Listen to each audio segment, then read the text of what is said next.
पतरुभ्यश्च कृपा सिन्धुभ्यैव च पतितानां पावनेभ्यो वैष्णवेभ्यो नमो नमः। नमः ॐ विष्णुपदाय कृष्णप्रेष्ठाय भूतले श्रीमते भक्तिवेदान्त स्वामिन्निति नामिने। नमस्ते सरस्वती देवे गौरवाणी प्रचारिणे निर्विशेष शून्यवादी पाश्चात्य देश तारिणे। जय श्री कृष्ण चैतन्य प्रभु नित्यानंद श्री अद्वैत गदाधर श्रीवासादि गौर भक्त वृंद। हरे कृष्णा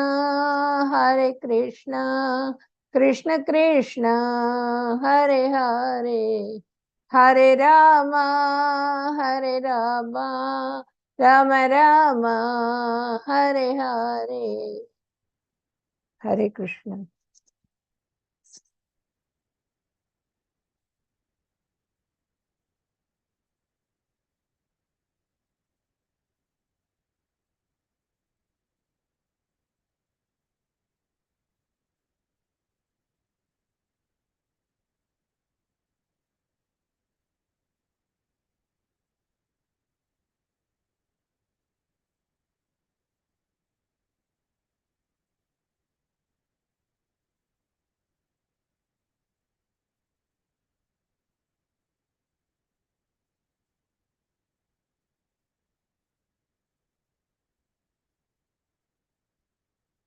ఇప్పుడు ఈ అధ్యాయంలో మనం అంటే ఫస్ట్ షట్కం అయిపోయింది. అంటే 3 షట్కాలు కదా భగవద్గీత. 3 షట్కాలు అంటే 6 6 6 18 అధ్యాయాలు అనమాట. ఫస్ట్ షట్కం 6 చాప్టర్స్ అయిపోయింది. ఫస్ట్ షట్కం అంతా కూడా కర్మయోగం గురించి చెప్పారు మనకి. నిష్కామ కర్మని ఆచరించు, ఫలితాన్ని నాకు ఒప్పజెప్పేసేయి, నువ్వు ఫలితం గురించి చూడకుండా నిష్కామ కర్మయోగాన్ని చేసి నువ్వు దాంట్లో ఫలితాన్ని పొందగలుగుతావు అని చెప్పనని చెప్పారనమాట భగవంతుడు. ఆ ఫలితాలు ఏవో నేనే ఇస్తాను, నువ్వు అడగవాకు, నన్ను ఫలితం ఇది కావాలి అని అడగొద్దు అని చెప్తున్నారు. మనకి 6 అధ్యాయాల్లో కూడా ఒక్కొక్క అధ్యాయంలో ఒక్కో రకంగా చెప్తూ వచ్చారనమాట. తర్వాత ఇప్పుడు 7వ అధ్యాయంలోకి ఎంటర్ అయ్యాం. మనకి 7వ అధ్యాయం. ఇదేంటంటే భక్తి యోగం. మధ్యలో అదంతా కూడా భక్తి యోగం అనమాట. ఇది ఈ అధ్యాయం ఏంటంటే భగవంతుడి ఐశ్వర్య జ్ఞానం తెలిసినప్పుడు మాత్రమే మనకి భక్తి అంటే దాని మీద గురి కుదురుతుంది. భగవంతుడి ఐశ్వర్యాలన్నీ తెలిసినప్పుడు మనకి ఆ భగవంతుడి మీద విశ్వాసం పెరుగుతుంది. భక్తి మీద గురి కుదురుతుంది. అందుకని ఫస్ట్ భక్తి యోగం మనకి ఐశ్వర్య జ్ఞానంతో మొదలు పెట్టారు అనమాట. ఇప్పుడు ఈ అధ్యాయంలో మనము ఐశ్వర్య జ్ఞానం అంటే ఏంటి?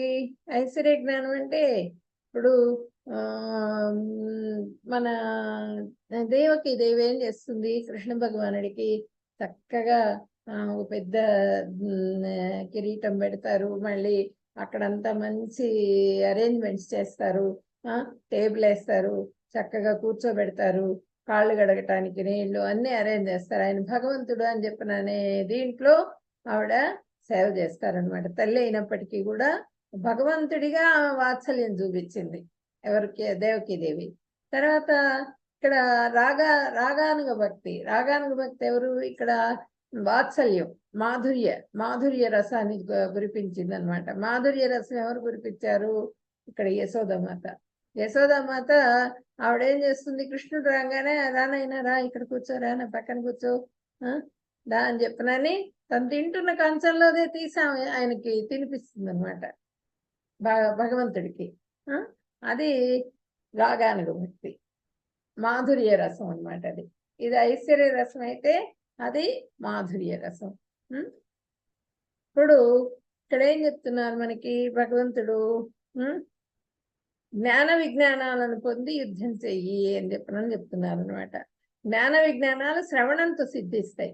జ్ఞాన విజ్ఞానాలు రెండు కూడా, శ్రవణం అంటే వినడం, ఆ భగవంతుడి గురించి వినడం ద్వారా మనకి జ్ఞానము విజ్ఞానము రెండు కూడా సిద్ధిస్తాయి అని చెప్పినాను. 1 నుంచి 3వ శ్లోకం వరకు చెప్పుకుంటాం. సమస్త పదార్థాల అస్తిత్వానికి కృష్ణుడే కారణం. ప్రతి విషయానికి కూడా, ప్రతి పదార్థం అస్తిత్వానికి భగవంతుడే కారణం అనే విషయాన్ని 8 నుంచి 13వ శ్లోకం వరకు చెప్పుకుంటాము. తర్వాత 13 నుంచి 15 వరకు కృష్ణుని శరణ వేడిన వాళ్ళు దుష్కృతులు, శరణ వేడని వాళ్ళు, వాళ్ళ ఎవరు అన్నది దాని గురించి చెప్పుకుంటాం. ఎవరంటే మూఢులు, నరాధములు, మాయావసులైన వివేకం కోల్పోయిన వాళ్ళు, తర్వాత దాన స్వభావం గల వాళ్ళు, వీళ్ళందరూ కూడా భగవంతుడిని శరణు వేడుకోరు అనే విషయాన్ని గురించి చెప్పుకుంటాం. తర్వాత కృష్ణుని శరణు వేడతారు ఎవరు? 16 నుంచి 19వ శ్లోకం వరకు ఆర్తులు, అర్ధార్థులు, జ్ఞానులు, జిజ్ఞాసులు, వీళ్ళు భగవంతుడిని శరణు వేడుకుంటారు అని చెప్పనని చెప్పుకుంటాం అన్నమాట. ఇక్కడ 20 నుంచి 23వ శ్లోకం వరకు అన్య దేవతారాధన, వేరే దేవతలందరినీ ఎలా ఆరాధిస్తాము, ఎందుకు, దానికి ఫలితం ఏంటి అనే దాని గురించి చెప్పుకుంటాం. తర్వాత 24 నుంచి 28 వరకు కృష్ణుని సరైన పద్ధతిలో శరణు వేయడం, సరైన పద్ధతిలో, పద్ధతి ప్రకారంగా ఎలా అయితే ఉందో దాని ప్రకారంగా కృష్ణుని శరణు వేడుకోరు అని చెప్పనని చెప్పుకుంటాం అన్నమాట. 24 నుంచి 28వ శ్లోకం వరకు. ముక్తికాములు కృష్ణ భగవాను శరణు వేడతారు. ఎవరైతే ముక్తి కావాలనుకుంటారో, భగవంతుడి దగ్గరికి చేరుకోవాలనుకుంటారో వాళ్ళు భగవంతుడిని శరణు వేడుకుంటారు, కృష్ణ భగవానుడిని అని చెప్పిన అనే విషయాన్ని 29 నుంచి 30వ శ్లోకం వరకు చెప్పుకుంటాము. బ్రహ్మము, అధ్యాత్మము, కర్మ, అధిభూతము, అధియజ్ఞము, అధిదైవం, వీటిని గురించి కూడా తెలుసుకొని ముక్తికాములు వారు చివరకు నన్ను చేరుకుంటారు. బ్రహ్మం అంటే ఏంటి, అధ్యాత్మం అంటే ఏంటి, అధిభూతం అంటే ఏంటి, అధిదైవం అంటే ఏంటి, వీటన్నింటి గురించి కూడా, అధియజ్ఞం అంటే ఏంటి, వీటన్నింటి గురించి కూడా తెలుసుకున్న వాళ్ళు ముక్తికాములు. చివరికి ఇవన్నీ తెలుసుకున్న తర్వాత వాటి గురించి విని, వాటి గురించి తెలుసుకొని, భక్తిని ఆచరించి, భగవంతుడిని శరణు పొంది, అప్పుడు ఆయన కృపతో ఆ భగవంతుడి ధామానికి చేరుకుంటారన్నమాట.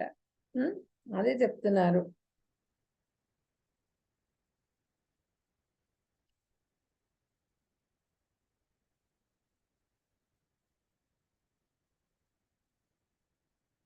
ఓం శ్రీ పరమాత్మనే నమః.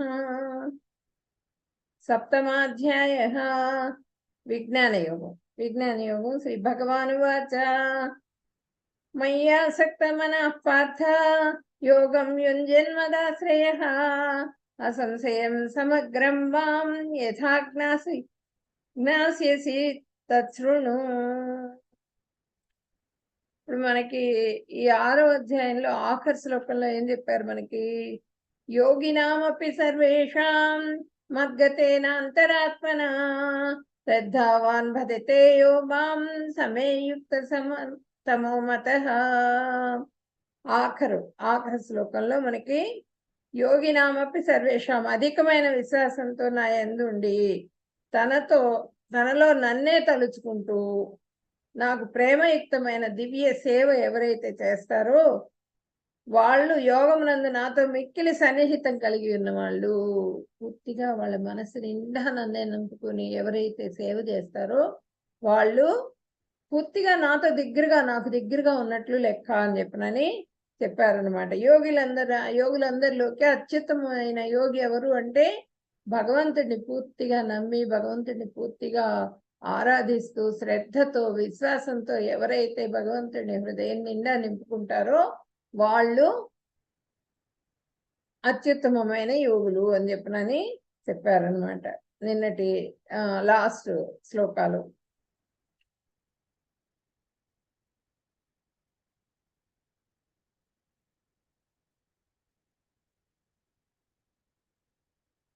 ఇప్పుడు ఈ శ్లోకంలో ఏం చెప్తున్నారు మనకి?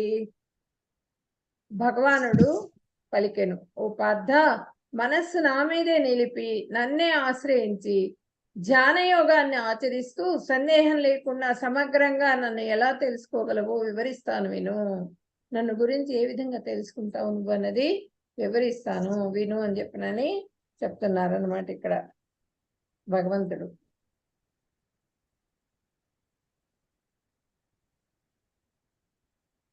ఇప్పుడు రుక్మిణీదేవి ఏ విధంగా భగవంతుడి మీద ప్రేమను పెంచుకున్నది. ఆమె అక్కడ రాజ్యానికి ఇక్కడి నుంచి బ్రాహ్మణుడు వెళ్తూ ఉండేవారు అనమాట. ఆ కృష్ణ భగవానుడు ఉండేవారు అక్కడ. ఆ చెప్తూ ఉంటే చిన్నతనం నుంచి ఆమె విన్నది. విని విని విని విని ఆయన గొప్పతనం తెలుసుకుని ఐశ్వర్య జ్ఞానం అంతా తెలుసుకుందామె. తెలుసుకుని తర్వాత మాధుర్యం ఆపేక్షను పెంచుకుందామె. ఆయన మీద ప్రేమను పెంచుకుని ఆయన ప్రేమించి ఆయనకి దగ్గరైంది అనమాట రుక్మిణీదేవి.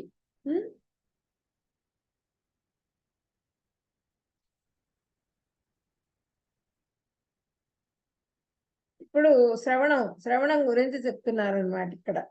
విను నా తత్సృణు అన్నది ముఖ్యమైన పదం అన్నమాట. ఇక్కడ చూడండి, తత్సృణు విను, నా గురించి నేను చెప్తాను విను అని చెప్తున్నారంటే శ్రవణం వినటం ద్వారా మనకి ఆ భగవంతుడి మీద ప్రేమ, శ్రద్ధ, విశ్వాసం కలుగుతాయి అన్నమాట. అలాగే ఇప్పుడు వినటం అంటే ఎంత ముఖ్యము అన్నది మనకి దీంట్లో భారతంలో అభిమన్యుడు ఎలా పద్మవ్యూహం లోపలికి ఎలా ఎంటర్ అవ్వాలి అన్నది ఆయన తల్లి గర్భంలో ఉన్నప్పుడే అర్జునుడు చెప్తూ ఉంటే విన్నారనమాట. అభిమన్యుడు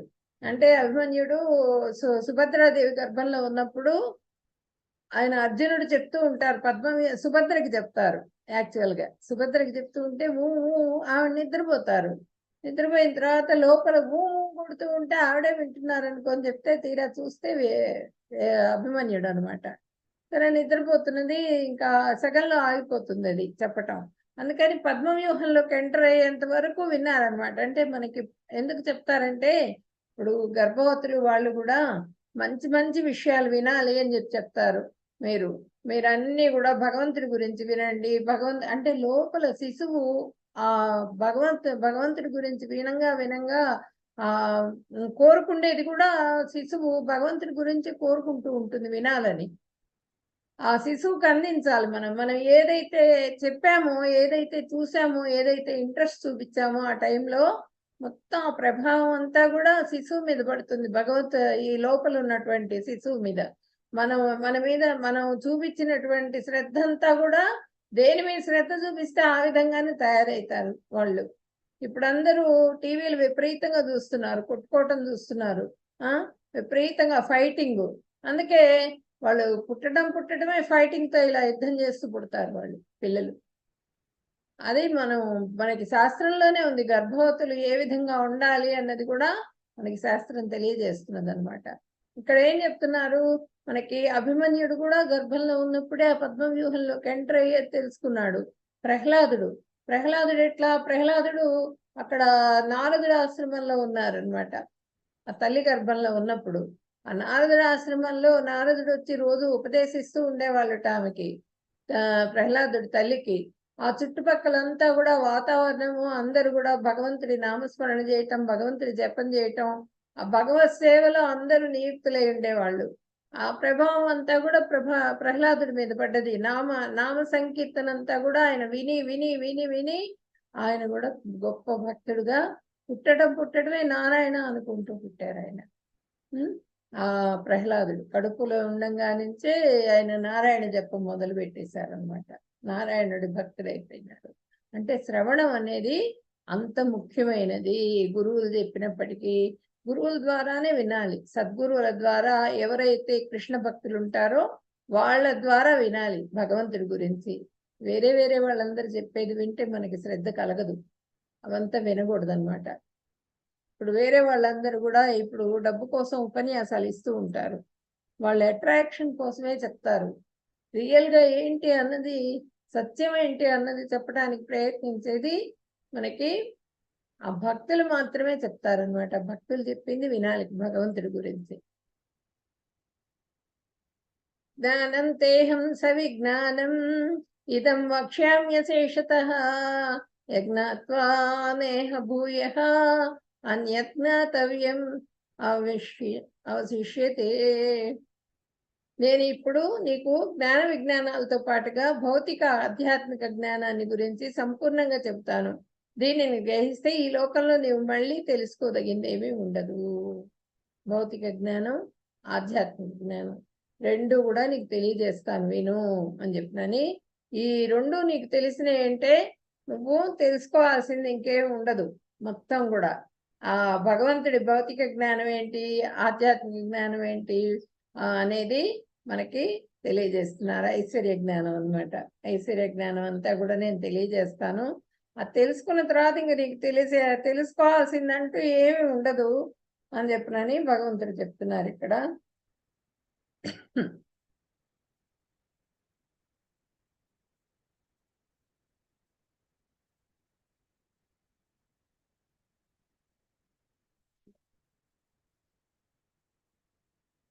మనుష్యాణం సహస్రేషు కశ్చిత్ యతతి సిద్ధయే యతతామపి సిద్ధానాం కశ్చిన్ మాం వేత్తి తత్వతః. ఎన్నో వేల మంది మనుషులలో ఏ ఒక్కడో యోగ సిద్ధి కోసం ప్రయత్నిస్తాడు. అలా ప్రయత్నించి పరిపూర్ణత సాధించిన వాళ్ళల్లో కూడా నన్ను నిజంగా తెలుసుకున్న వాడు ఏ ఒక్కడో ఉంటారు. వేల మంది, చాలా మంది వాళ్ళు ఉన్నారు. అందరూ కూడా యోగ సిద్ధి కోసం ప్రయత్నం చేస్తూ ఉంటారు. కానీ వాళ్ళల్లో నన్ను గురించి తెలుసుకున్న వాళ్ళు, నా దగ్గరికి చేరేవాళ్ళు, ముక్తి దశకి చేరి నా దగ్గరికి చేరేవాళ్ళు చాలా ఎవరో కొంతమందే ఉంటారు. వాళ్ళల్లో కూడా కొంతమందినే సెలెక్ట్ చేస్తాను నేను. వాళ్ళకి కూడా కొంతమందే భగవంతుడి కృప లభిస్తుంది అనమాట, కొంతమందికే. ఇప్పుడు ఇక్కడ చూడండి, ఇక్కడ ఏం చూపిస్తున్నారు, మొత్తం అంతా ఒలింపియాడ్స్ కానీ గేమ్స్ అన్నింటిలో కూడా ఏది కానీ ఏ విషయం తీసుకున్నా కూడా ఏ ఒక్కళ్ళు ఉంటారంతే. ఇప్పుడు ధనవంతులందరిలో కూడా ఒక్కళ్ళే ఉంటారు. అందరికన్నా కూడా చాలా ప్రపంచం మొత్తంలో కూడా ధనవంతులు వీళ్ళు అని చెప్పినాను మనకి మొత్తం చెప్తూ ఉంటారనమాట. ఈ దేశం మొత్తంలో కూడా వీళ్ళు ధనవంతులు, ఇంత ధనం కలిగి ఉన్నారు వీళ్ళు అని చెప్పిన ఏ సంవత్సరానికి ఆ సంవత్సరం మారిపోతూ ఉంటుంది. అలాగే ఇక్కడేంటి, ఎంతో మందిలో ఒక్కళ్ళే సెలెక్ట్ అవుతారు. రన్నింగ్ రేస్ కానీ ఏదో ఒకటి గేమ్స్లో పార్టిసిపేట్ చేస్తారు కదా, చాలా మంది అటెండ్ అవుతారు, ఇంట్రెస్ట్గా అటెండ్ అవుతారు. కానీ వాళ్ళల్లో ఒక్కళ్ళు మాత్రమే విజయాన్ని సాధించగలుగుతారు. అది భౌతికం. ఆధ్యాత్మికం ఏంటంటే ఎంతో మంది భగవంతుడి భక్తిని చేస్తారు, కానీ వాళ్ళలో ఏ ఒక్కళ్ళే, అంటే వాళ్ళ భక్తి ఇంకా ఇంకా పరిపూర్ణత చెందాలి. ఆ పరిపూర్ణత చెందినప్పుడు మాత్రమే భగవంతుడిని చేరుకోగలుగుతారు. ఆ భక్తిలో ఎప్పుడైతే పూర్ణమైన శ్రద్ధ కలుగుతుందో అప్పుడు భగవద్ధామానికి చేరుకుంటారు, ఆ భగవంతుడి దగ్గరికి చేరుకుంటారు. ఇప్పుడు చూడండి, మన క్లాసెస్లో ఫస్ట్ స్టార్టింగ్లో బోల్డ్ మంది చేస్తారు, 12 మంది 15 మంది చేరారు స్టార్టింగ్లో. తర్వాత తర్వాత తర్వాత తగ్గిపోతూ వస్తారు.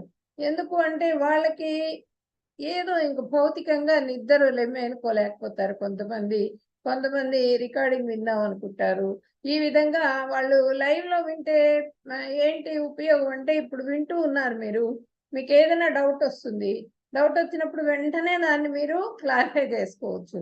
అదే యూట్యూబ్లో విన్నారనుకోండి, లైవ్ కాకుండా, అంటే అది ఎప్పుడు చూస్ చేసుకోవాలి అంటే మనకి కుదరనప్పుడు, మనకి అసలు పూర్తిగా ఇంక అసలు కుదరదు క్లాస్కి అటెండ్ అవ్వటము, ఎన్ని రకాలుగా ప్రయత్నం చేసినా కుదరదు అన్నప్పుడు మనము రికార్డింగ్ అయినా సరే విని దాని గురించి తెలుసుకునే ప్రయత్నం చేయాలి. నెక్స్ట్ క్లాస్లో వాళ్ళకి ఏదైనా డౌట్స్ ఉన్నప్పుడు అడగాలన్నమాట. కానీ లైవ్ క్లాస్ అన్నది మిస్ కాకూడదు. అది భగవంతుడి గురించి వినేటప్పుడు ఆ విన్నందువల్ల మనకి శ్రద్ధ, విశ్వాసం అవన్నీ కలుగుతాయి. ఆ కలిగినప్పుడు దాన్ని అప్లై చేసుకోవాలి. అప్లై చేసి మనము ఆ విధంగా సేవ చేయటం ద్వారా భగవంతుడి కృపకి పాత్రలు కాగలుగుతాం. ఎంతో ఎంతో చేసిన తర్వాత మాత్రమే భగవత్ కృపకి పాత్రలు కాగలుగుతాము. అదే చెప్తున్నాను అనమాట. చాలా మంది ప్రయత్నం చేస్తారు, కానీ ఎవరో ఒక్కళ్ళు మాత్రమే దాంట్లో సక్సెస్ అవుతారు.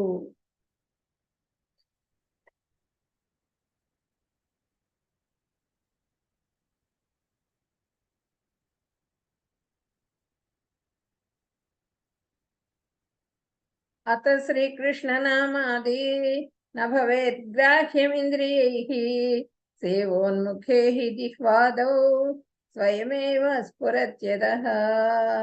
మూఢములైన భౌతికేంద్రియములచే ఎవ్వరును కృష్ణుని గ్రహించలేరు. ఈ ఇంద్రియాలతో కళ్ళు, చెవులు, ముక్కు ఇవన్నీ భౌతిక ఇంద్రియాలు. వీటితో మనం భగవంతుడిని గ్రహించలేంట, భగవంతుడిని చూడలేము. అది కానీ అతడు భక్తులు తనకు చేయు ప్రేమయుక్తమైన దివ్య సేవ చే సంతృప్తుడైతే అవుటచే వారికి మాత్రం తాను వ్యక్తమవుతుంది. భక్తులు ఎవరైతే సేవ బాగా చేస్తారో వాళ్ళు పూర్తిగా కృష్ణనామం చేస్తూ ఉంటారు. అప్పుడు వాళ్ళకి మనసు ద్వారా, వాళ్ళ హృదయం ద్వారా ఆ భగవంతుడు వ్యక్తం అవుతారనమాట. ఆయన కనిపిస్తారు మనకి. ఆయన సేవ చేయంగా చేయంగా చేయంగా మనకి ఆ విధంగా దర్శనం అవుతుంది అని చెప్పనని ఇక్కడ చెప్తున్నారనమాట. అంటే ఈ చర్మచక్షువుల ద్వారా మనకి దర్శనం కాదు. దర్శనం కానంత మాత్రాన భగవంతుడు లేనట్లు కాదు.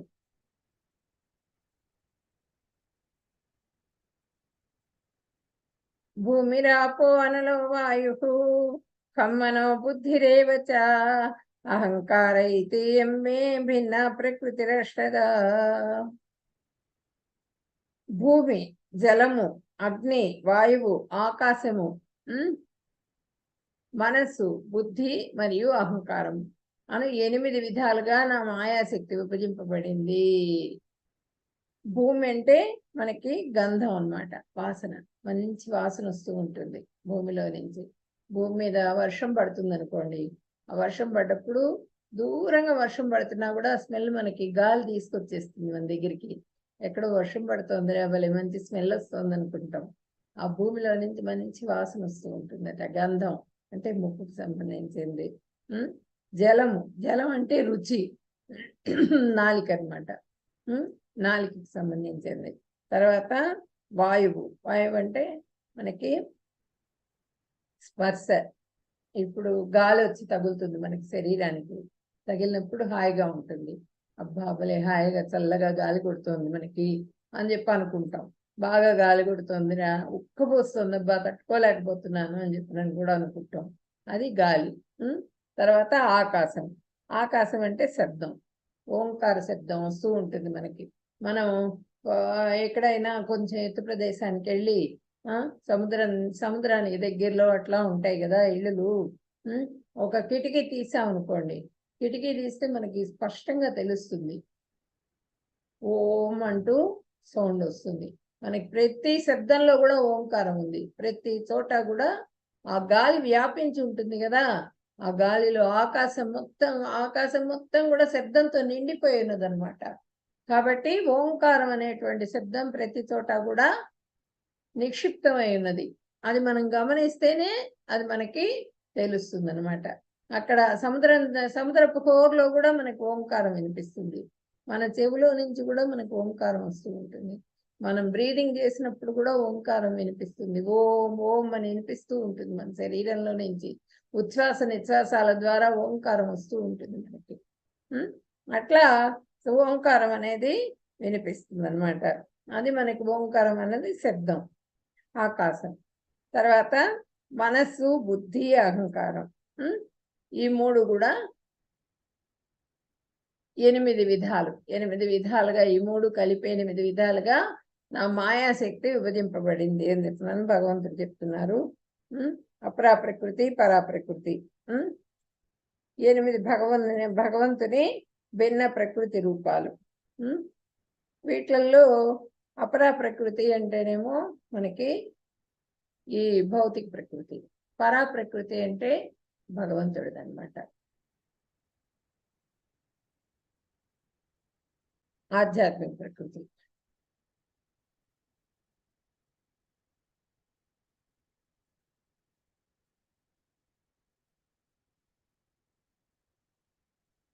అంటే జీవుడు, ఆత్మ, దాని గురించి తెలుసుకోవటం, అదంతా కూడా పరాప్రకృతి.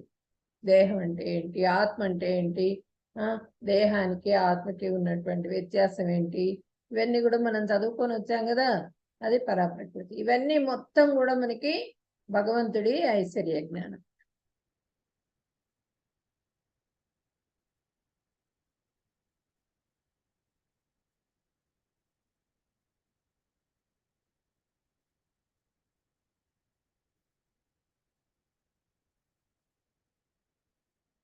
अपरेमितस्त्वन्यां प्रकृतिं विद्धि मे परां जीवभूतां महाबाहो येदं धार्यते जगत्.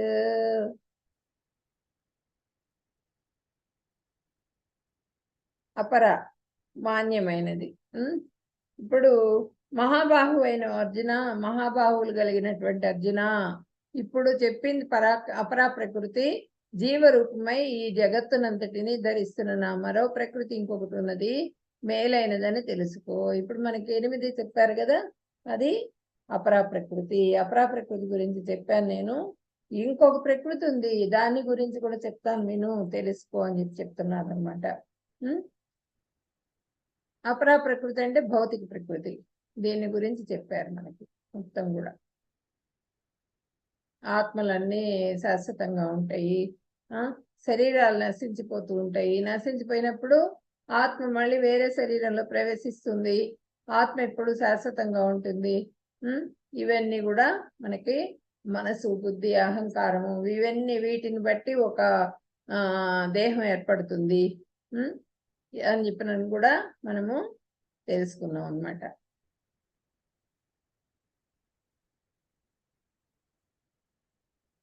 ఏతద్యోనేనే భూతాని సర్వాణీత్యుపధారయ అహం కృష్ణస్య జగతః ప్రభవ ప్రళయస్తదా.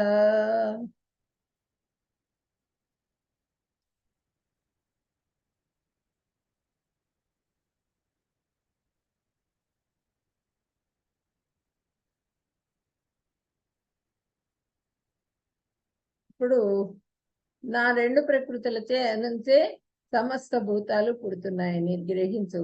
అందువల్ల సర్వ జగత్తు ఆవిర్భవించడానికే, అంతం కావడానికి నేనే కారణం అని తెలుసుకును.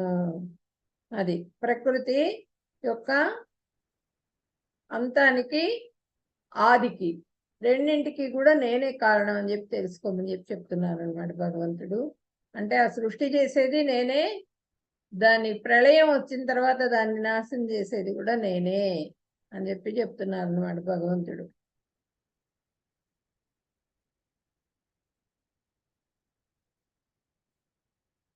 ఈ రెండు తప్పకుండా జరుగుతాయి. సృష్టి, ప్రళయం. సృష్టి జరుగుతూ ఉంటుంది, కొంతకాలం అయిన తర్వాత అది మళ్ళీ నశించిపోతూ ఉంటుంది. మొత్తం భగవంతుడి ఆధీనంలోనే ఉంది. అంటే భౌతిక ప్రకృతి, ఆధ్యాత్మిక ప్రకృతి మొత్తం కూడా, ఆ ప్రకృతి మొత్తం కూడా అంతా కూడా భగవంతుడి ఆధీనంలోనే ఉంది. మత్త పరతరన్నాన్యత్ కించిదస్తి ధనంజయ మయి సర్వమిదం ప్రోతం సూత్రే మణిగణ ఇవ. ఓ ధనంజయ, నాకంటే శ్రేష్టమైన సత్యం ఇంకొకటి లేదు. ముత్యాలను హారంగా దారం కలిపి నిలిపినట్లు ఈ సమస్త జగత్తు నాపైనే ఆధారపడి ఉన్నది. ఇప్పుడు ఒక ముత్యాల హారం ఉంటుంది కదా, అది దారం ఉంటేనే ఆ ముత్యాలన్నీ చక్కగా అందంగా ఉంటాయి, ఇట్లా హారంలాగా. ఆ దారం కనిపిస్తుందా? మనకి కనిపించదు, ముత్యాలే కనిపిస్తూ ఉంటాయి అందంగా, అలా దండలాగా కనిపిస్తుంది. దారం లోపల ఉంటుంది. ఆ దారం ఎవరంటే భగవంతుడు. అది కనిపించరు అనమాట భగవంతుడు. భగవంతుడు కనిపించరు, కానీ మొత్తం అంతా కూడా అన్ని పనులు సక్రమంగా జరిగిపోతూనే ఉంటాయి. అలా భగవంతుడు మొత్తం ఆధారం, అన్నింటికీ కూడా ఆధారం ఎవరు అంటే అన్ని లోకాలకి కూడా ఆధారం భగవంతుడే. చాలా వైకుంఠ లోకాలు ఉన్నాయట, విరజా నది ఉందిట. ఆ విరజా నది పైన చాలా వైకుంఠ లోకాలు ఉన్నాయి, కోట్లాది లోకాలు ఉన్నాయి. ఆ లోకాలన్నింటిలో కూడా పరమాత్మ ఉన్నారు, విష్ణుమూర్తి ఉన్నారనమాట, నారాయణుడు. ఆయన ద్వారా సృష్టి ఏదంతా కూడా జరుగుతుంటుంది. కారణోదక సాయి విష్ణు, గర్భోదక సాయి విష్ణు, క్షీరోదక సాయి విష్ణు, ముగ్గురు విష్ణువులు. కారణోదక సాయి విష్ణు శరీరం నుంచి వచ్చేటువంటి స్వేదం ద్వారా అది ఆ సముద్రం ఏర్పడుతుంది. ఆ సముద్రం మీద గర్భోదక సాయి విష్ణు పడుకొని ఉంటారు అనమాట. ఆయన గర్భోదక సాయి విష్ణు ఈ గర్భంలో నుంచి ఒక పుష్పం వస్తుంది. ఆ పుష్పంలో నుంచి ఫస్ట్ విరాట్ స్వరూపం వస్తుంది, ఆ కాడలో నుంచి. ఆ విరాట్ స్వరూపం పైన మనకి ఈ పద్మం వస్తుంది. ఆ పద్మంలో నుంచి బ్రహ్మగారు వస్తారు. ఆ బ్రహ్మగారు వచ్చిన తర్వాత తప తప అనే శబ్దం వినిపిస్తుందిట. తప్ప తప్ప అని శబ్దం వినిపిస్తే ఆయన తపస్సు చేయమంటున్నారని చెప్పి అనుకుని తపస్సు చేస్తారు బ్రహ్మగారు. తపస్సు చేసిన తర్వాత ఆయన భగవంతుడు ప్రత్యక్షమయ్యి నువ్వు సృష్టి చెయ్యి అని చెప్పనని ఆదేశిస్తారనమాట భగవంతుడు బ్రహ్మగారికి. అప్పుడు సృష్టి కార్యాన్ని మొదలుపెట్టి చేస్తారు బ్రహ్మగారు. ముత్యాలనే విధంగా అయితే హారంగా కలిపి ఉంచుతామో అదే విధంగా ఈ సర్వలోకాలన్నీ కూడా భగవంతుడి మీదే ఆధారపడి ఉన్నాయి. కానీ భగవంతుడు కనిపించరు. ఆ లోకాలన్నీ కూడా ఉన్నాయి. భూలోకం ఉంది, మళ్ళీ భగవంతుడిది భూలోకం ఉంది, తర్వాత స్వర్గలోకం ఉంది, చాలా లోకాలు ఉన్నాయి మనకి. కానీ అవన్నీ మనకి భగవంతుడి మీద ఆధారపడి ఉన్నాయి. మనకి ఇవన్నీ చంద్రుడు, సూర్యుడు ఇవన్నీ కూడా కనిపిస్తున్నాయి కదా, గ్రహాలు కూడా. ఆ గ్రహాల కక్షలో నిలబడి ఉండటానికి కూడా భగవంతుడే కారణం. భగవంతుడి శక్తి మూలంగానే అవన్నీ కూడా అలా నిలబడి వాటి పని అవి ఏ విధంగా కదలాలి అన్నది ఆ టైంకి ఆ విధంగా అవి మూవ్ అవుతూ ఉన్నాయి. అంతేగాని భగవంతుడి శక్తి లేకుండా లేదనమాట. భగవంతుడు మనకు కనిపించరు. కాకపోతే మన చర్మచక్షువుల ద్వారా చూడ్డాన్ని సూర్యుడినే చూడలేం మనం. అలాంటప్పుడు భగవంతుడిని చూడగలమా? చూడలేం. రసోహమప్సు కౌంతేయ ప్రభాస్మి శశి సూర్యయోః ప్రణవ సర్వవేదేషు సిద్ధకే పౌరుషం నృషు.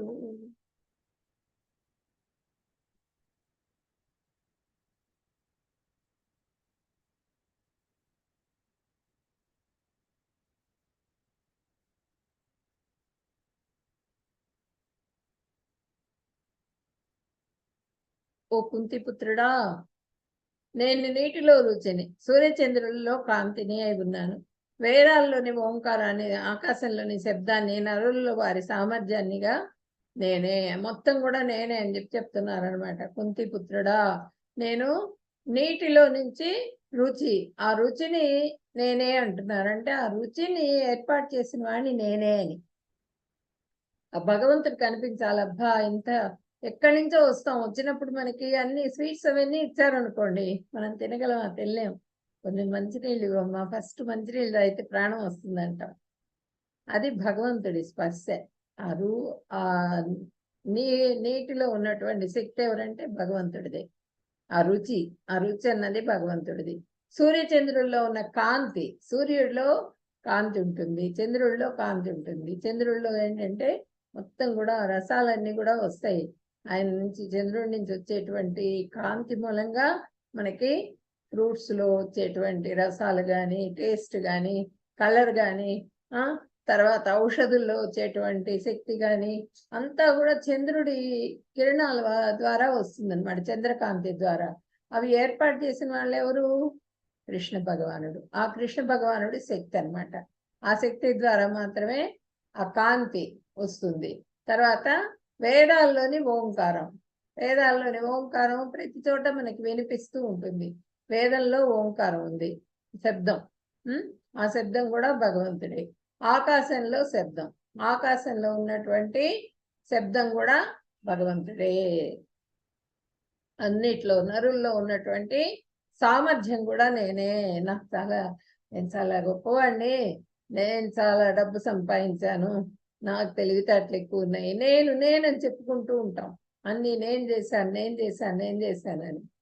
ఆ నేనులో ఎవరున్నారు అంటే మనలో పరమాత్ముండి మన చేత చేయిస్తున్నారు. మనలో ఉన్నటువంటి అజ్ఞానం కానీ, తెలివి కానీ, శృతి కానీ, స్మృతి కానీ అన్నీ కూడా భగవంతుడే, భగవంతుడి శక్తే.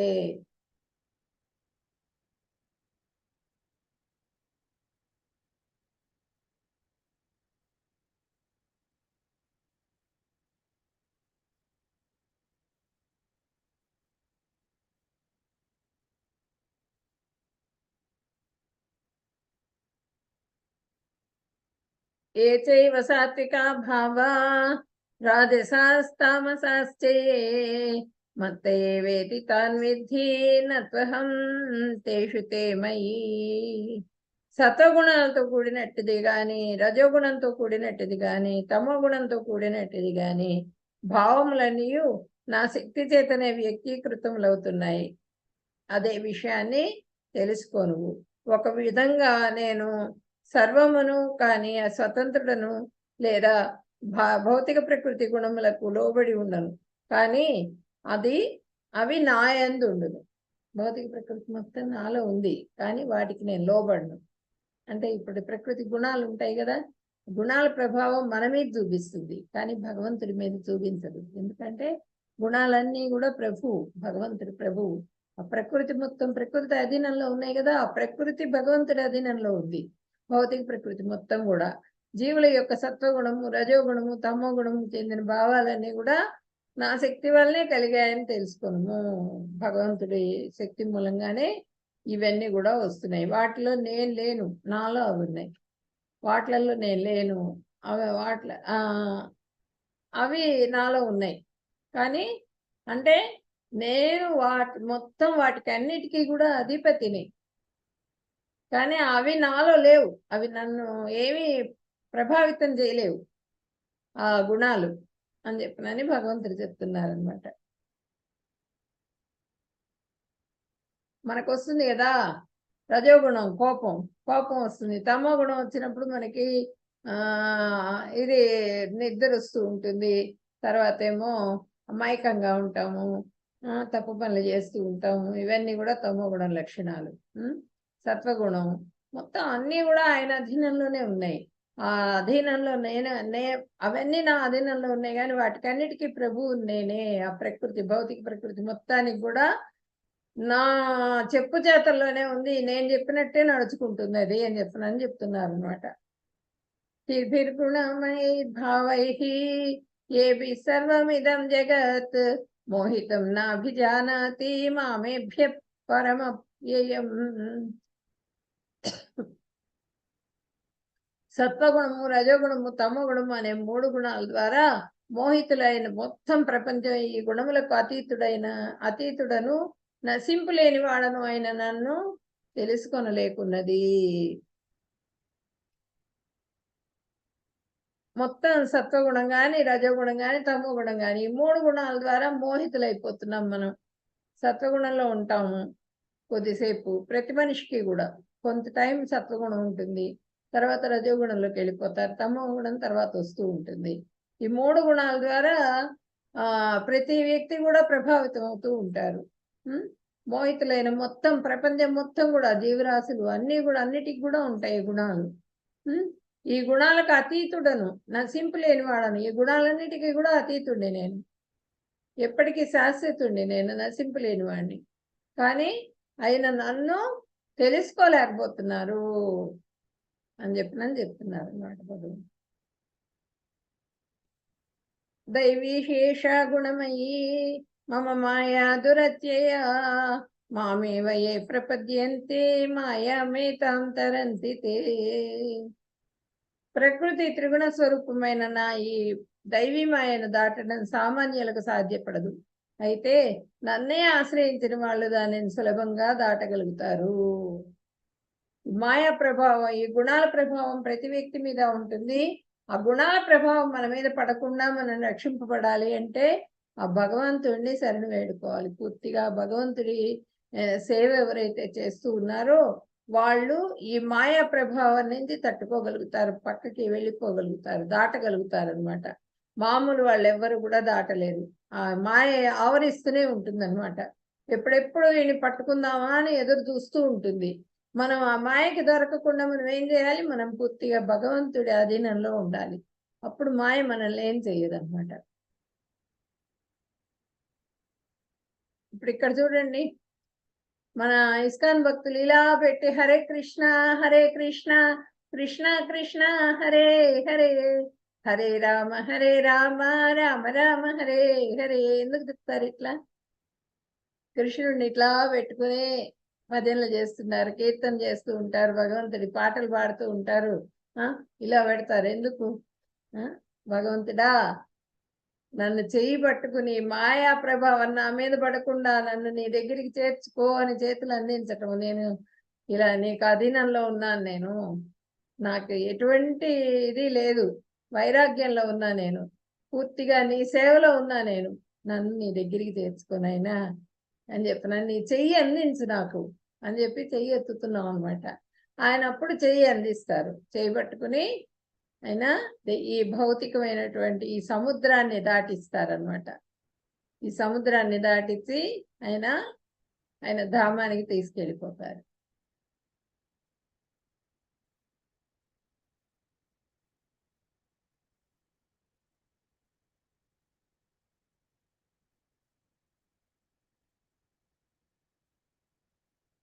ఇప్పుడు ఒక కుక్క ఉంటుంది కదా, ఆ కుక్కని యజమాని ఏ విధంగా కంట్రోల్ చేస్తాడు? యజమాని చూడంగానే తోక ఊపుతుంది. ఆయన ఎట్లా చేస్తే అట్లా వింటుంది. ఎట్లా కంట్రోల్ చేస్తాడు? అట్లా భగవంతుడు కూడా మొత్తం భౌతిక ప్రకృతిని మొత్తాన్ని కూడా తన అధీనంలో ఉంచుకున్నాడు అనమాట. పూర్తిగా కుక్క ఏ విధంగా అయితే ఇది చేస్తుందో ఆ విధంగా భౌతిక ప్రకృతి ఆయన ఎట్లా చేస్తే అట్లా వింటుంది. ఆయన అధీనంలో పూర్తిగా ఉండాలి, భగవంతుడి అధీనం.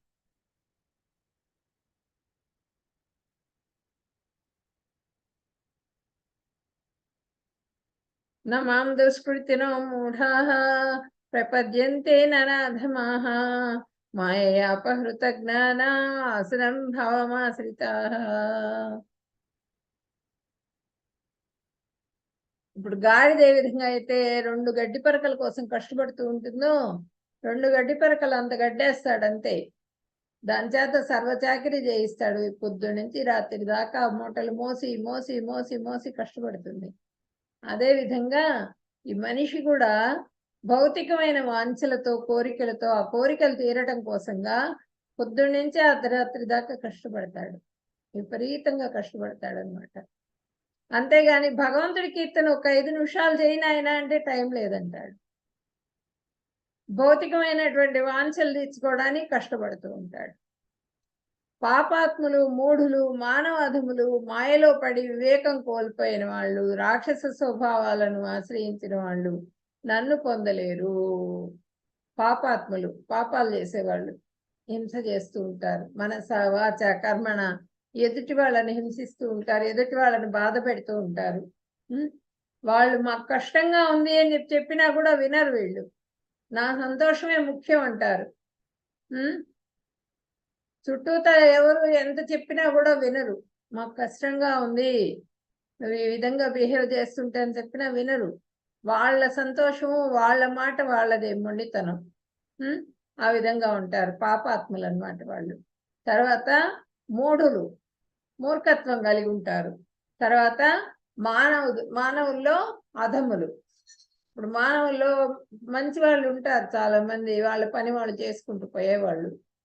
వాళ్ళల్లో అందరిలో కూడా ఒకడు ఉంటాడు వెధవ, వాడు అధముడు అనమాట, మానవ అధముడు.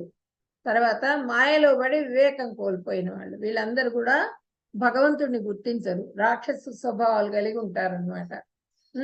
ఆ రాక్షస స్వభావాలు ఎట్లా ఉంటాయంటే ఎదుటి మనిషిని హింసించేట్టుగా, ఎదుటి మనిషిని బాధ పెట్టేట్టుగా. మన చుట్టూ పరిసరాలు కూడా చూసుకోవాలి కదా మనము. ఒక్క నా అంటూ నా ఇల్లు మాత్రమే శుభ్రం చేసుకుంటా, నేను నా ఇల్లు శుభ్రంగా ఉంటే చాలు అనుకుంటే ఎట్లా?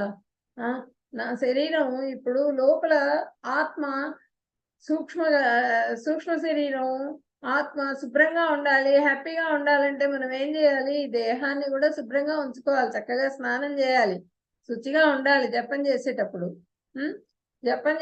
శుచిగా ఉండి జపం చేసినప్పుడు మనకి కాన్సన్ట్రేషన్ కుదురుతుంది. ఏ విధంగా అయితే మన దేహాన్ని శుభ్రంగా ఉంచుకొని మనం సూక్ష్మ శరీరాన్ని మళ్ళీ ఆత్మని అన్నింటినీ కూడా మనం ఆత్మ ఆనందానికి మనం కష్టపడతాము. అదే విధంగా మన చుట్టూ పరిసరాలు కూడా శుభ్రంగా ఉంచుకోవాలి. చుట్టూ పరిసరాలు శుభ్రంగా లేకపోతే అందరూ కూడా కష్టపడతారు, చుట్టుపక్కల వాళ్ళందరూ కూడా కష్టపడతారు. ఆస్మా రోగులు ఉంటారు, చాలా మంది చాలా విధాలుగా బాధపడుతుంటారు. ఒక వాసన సరిపడదు చాలా మందికి, దాని మూలంగా తుమ్ములు వస్తూ ఉంటాయి, బాధపడుతూ ఉంటారు. చుట్టుపక్కల పరిసరాలు కూడా శుభ్రంగా ఉంచాలంటే నా ఇల్లు వరకు నేను శుభ్రంగా ఉంచుకుంటానంటే కుదరదు. నా దేహం వరకు నేను శుభ్రంగా ఉంచుకుంటాను, లోపల వరకు శుభ్రంగా ఉంచుకుంటా, బయట ఎట్టా ఉన్నా పర్వాలేదు నాకు అనే మాట అనుకోకూడదు. అదే వాళ్ళ ఎవరు అంటే రాక్షస స్వభావాలు కలిగినటువంటి వాళ్ళు అలా అనుకుంటారు. మనస వాచ కర్మణ 3 విధాలుగా కూడా మనము పరిశుద్ధంగా ఉండటానికి ప్రయత్నం చేయాలన్నమాట. అలాంటి వాళ్ళు నన్ను చేరలేరు. ఆ రాక్షస స్వభావాలు ఎవరికి ఉంటాయో వాళ్ళు నన్ను చేరలేరు అని చెప్పినని భగవంతుడు చెప్తున్నారు. మూడులు అంటే ఎవరు? అతి మూర్ఖులు, గాడి చాకిరి చేస్తూ ఉంటారు. వాళ్ళకి తెలియదనమాట. పొద్దున్న నుంచి రాత్రి దాకా కష్టపడటం ఒక్కటే వాళ్ళకి తెలుసు.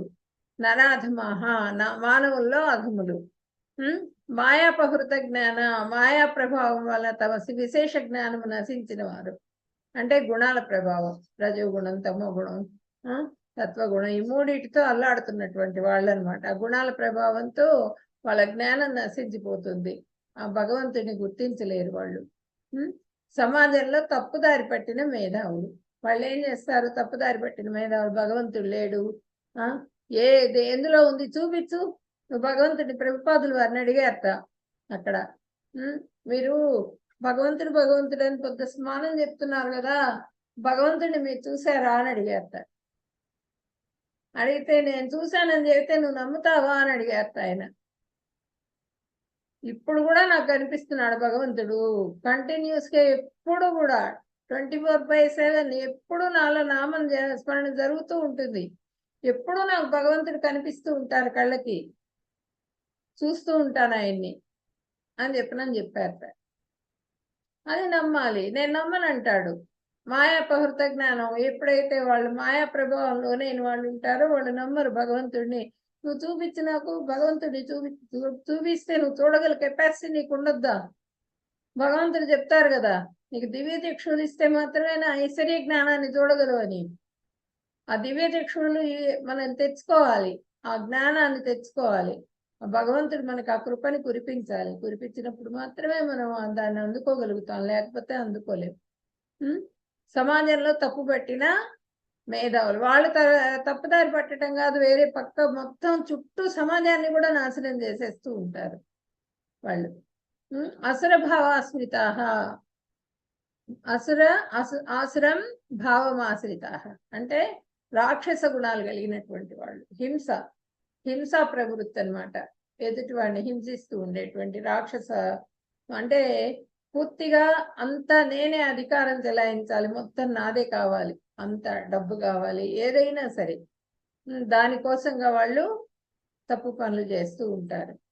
అలాంటి వాళ్ళందరూ కూడా అసలు స్వభావాలు కలిగినటువంటి వాళ్ళు. ఇప్పుడు మనకి ఉదాహరణకి హిరణ్యకశిపుడు, మొత్తం ప్రపంచం, లోకం మొత్తానికి, అన్ని లోకాలకి కూడా నేనే ప్రభువుని, ప్రభు అంటూ ఎవరు లేరు, భగవంతుడు ఎవరు లేరు, నన్ను మించిన వాడు లేడు, హిరణ్యకశిపాయ నమః అని చెప్పిన నువ్వు జపం చెయ్యి, నారాయణ ఆయన అనొద్దు, నువ్వు నారాయణ మంత్రం చేయొద్దు అని చెప్పిన ప్రహ్లాదుడికి చెప్పారు. చేతి ప్రహ్లాదుడు విన్నాడా? వెళ్ళ ఆయన కడుపులో ఉన్నప్పటి నుంచి నారాయణ మంత్రం చక్కగా ఆయనకు ఉపదేశితం అయిపోయింది. నువ్వు ఎన్ని కష్టాలు పెట్టు, నేను ఈ మంత్రం మానుకోనన్నాడు ఆయన. అట్లాంటి వాళ్ళు అసుర స్వభావాలు కలిగినటువంటి వాళ్ళు అనమాట. ఎన్ని కష్టాలైనా పెట్టు నువ్వు నన్ను, నేను మాత్రం వదలనన్నాడు.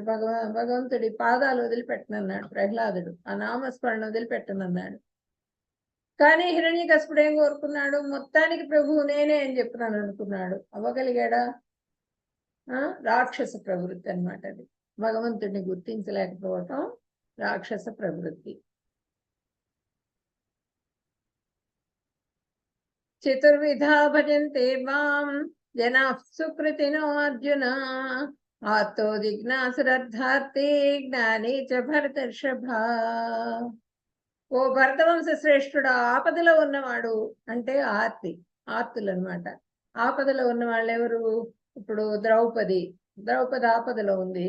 పూర్తిగా అక్కడంతా సభలో అందరూ కూర్చున్నారు.